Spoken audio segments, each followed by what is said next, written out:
Okay, this is Timing Strategies client blog update for, well, Friday, October 31st, Monday, November 1st. We haven't done an update for a while because we haven't done a whole lot, plus I've been extremely busy. So again, this is communication.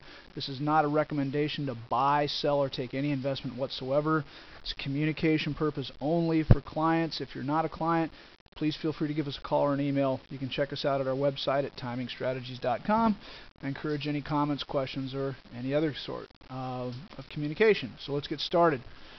Like I said, we were long back as of, what was it, the 9th, 120%. We took 30% of that long position off on Columbus Day. I think that was the 13th of October. We are still long about 90%. Approximately 60% of that is in the indices using the Dow, S&P, Russell, NASDAQ, Dow, S&P, Russell, NASDAQ, yeah, the four. And then we are also long about 25-30% in the gold, Ridex Precious Metals, and Ridex Energy and Energy Services. So that brings us a total long exposure of about 90%. Now, where are we at today is that same positioning. What are we looking to do going forward? We're looking to anticipate either potentially going flat at this level right here on the spiders at about 1010, 1001. That'd be about 1,005, 1,015 on the S&P cash. So about 101, 102, 101. 9 or 102 on the spiders. Anticipating, and that doesn't mean that we're going to do it. We got to see what price action does. Again, there's a lot of selling that came in back here, all the way down from Hank Paulson's, which is that day right here on the September 19th. A day that will lie in infamy. So anyway, when Hank Paulson's day of infamy on September 19th, we've had massive amounts of selling that took us down. Obviously, this is just recapping, which I don't like doing. It took us down 35%. Now, to get back up to where we just were on September 19th before Hank's day of infamy, we've got to get back up 50%. Man, that's a bear market and a bull market, and then another bear market possibly, all within the context of 2 weeks, 3 weeks worth of price action. So we have to be very nimble and not too rigorous about where we're going to get flat, where we're going to get short at in this area, because we don't want to cut any of our winners too short too quick. But if we can get to this price level, we'll see how price negotiates that level right at about the 101, 102 level on the spiders, which is about 1010, 1020 on the S&P cash.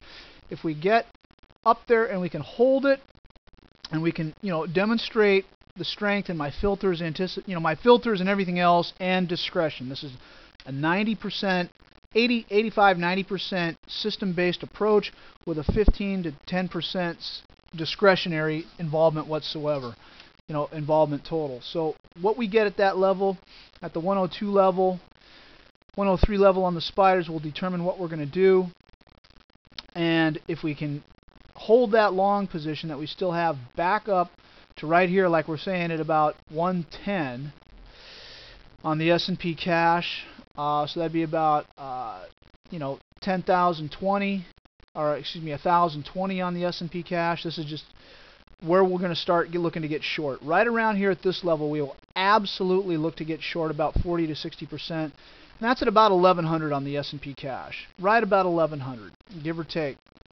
So at that point, we will absolutely take a 40 to 60% short position. We may get long again if we can break that level and we can get back above that. We don't want to be sitting there fighting a massive bear market rally, because they can get pretty nasty. We may negotiate if that break doesn't give us any kind of confidence in that it's going to roll over again. We may get back long again there, back above to the 1,200 level on the spiders, or about 1,200 on the S&P cash. So these lines are really what I've laid out here are buy and sell points. Just like I put up here back on the 19th, a break above or below that 1,260 level would be a buy, a break below it is a sell. Well, it happened too quick. We didn't really follow the plan. That's sometimes the discretion that works, sometimes the discretion that doesn't work. But again, these levels that I'm mapping out here are going to be the levels of what we're going to do, in cursory or summary, not in rigid fact, at these levels, how we're going to get long or short and how we're going to manage the price if it gets to those levels. Let's go to XLE, energy. Hey man, if there's anything that works, that's going to work, it's got to be energy. Now you think it's got to be, it doesn't have to be, that's my interpretation, but we are long energy in the RIDEX accounts. We'll keep that position probably forever. We may even add that.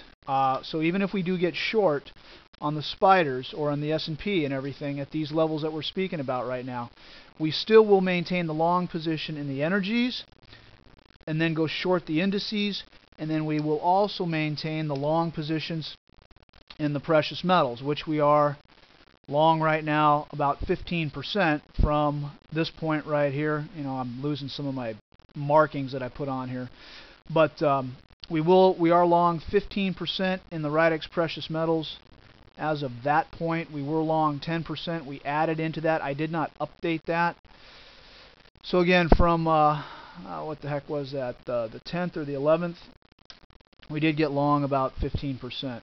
Now I want to bring your attention to the TLT.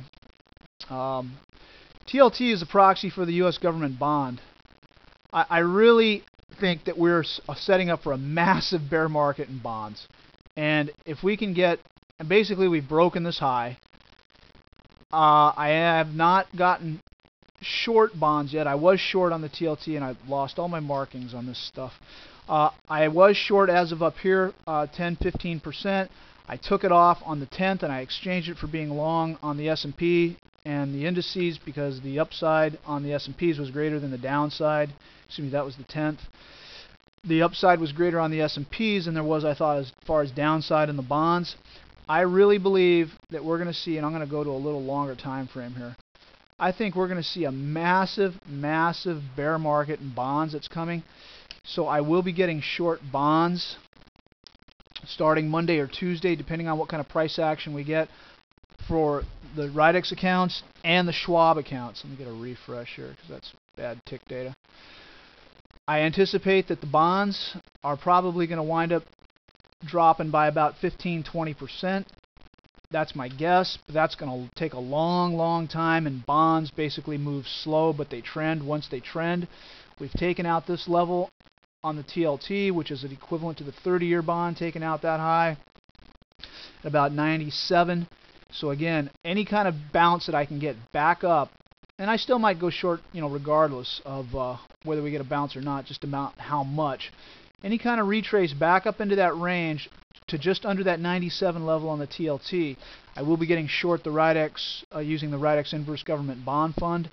And for those of you that are in our Schwab accounts or who are interested on it yourself, it's a great little ETF. It's a 2 beta fund. It's the TBT. It's the inverse. It's a 2 beta. So you got to use a little less because of the risk. But that is a great position that I've already got on for some of our Schwab accounts. And I'm looking to add to that based on next week's price action. Beyond that, let's take a quick look at the GLD because that's the gold, even though it's not really gold. It's just a promise to pay. That's kind of busy. Never mind about that. That's something that's just something got screwed up in my data, so I can't go on it. Long story short, I believe gold is also another buy just at the right time. Here's the GDX. We may add to that. Probably not. We've already got enough exposure to that. If we do add anything, it's going to probably be in the energy and energy services for the RIDEX accounts on the OIH and the XLE. So again, we may bring that existing allocation up on the XLE or the OIH or the RIDEX energy and energy services from 10%, where we're actually long about 10% right back and about here, to possibly 15% based on, again, next week's price action. So hope that didn't confuse you. I hope that helped you. If you have any questions for clarification, please give us a call or send us an email. I wish you the best, and I'll do my best to update this a little more next week as the market evolves. Have a good night.